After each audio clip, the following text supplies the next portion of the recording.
In this session, we're going to cover the update for moving a payment in the cash drawer to on account.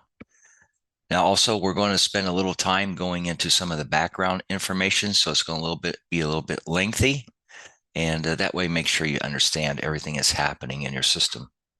So first thing we're going to do is we're going to take a look at an invoice here. I have an invoice that I posted out. And if we look at the bottom left corner, you'll see that it was paid by debit. Now I want to move this invoice for this customer over to on account. So if I go over to my home ribbon and go to banking and go to cash drawer, here is where I posted it to debit.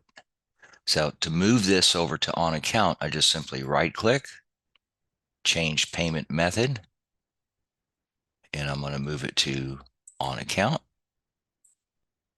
And when I do this, the next thing it's going to ask is, which account do I want to move it to?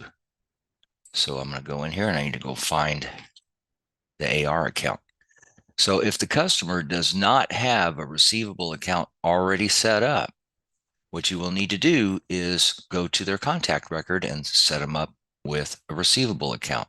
Now, it doesn't matter if it's location managed or enterprise managed. You still need to go set that account up. Make sure you have it with enough limit to cover it. Once you do this, you select OK. Now you'll notice, you see there's a new payment method here called on account. Now here's what it does. If I look at the original, you see it has turned it into a negative dollar amount. And here, this is a positive dollar amount. So the trick to doing this right is when you're ready to deposit, you're going to deposit both together. It's just a zero-sum game. So if I go bank deposit, I'm going to go to on account and the debit. You'll see positive and negative here. I hit next. What bank is it going to? And it's going to be a $0 deposit.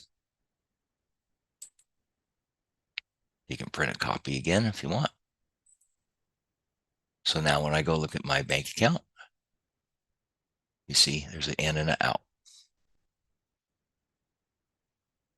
That's all it is.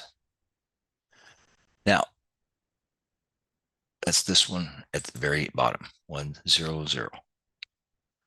So what else is going to happen in here? Well, number one, if I go back to that invoice and open it back up,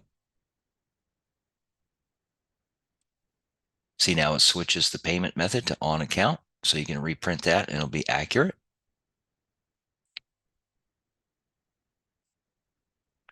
If I go over to my accounting and pull that customer up, see now that charge will be on their AR. And if you want to go look in the general ledger, then go to the audit trail, you'll see the transaction down here.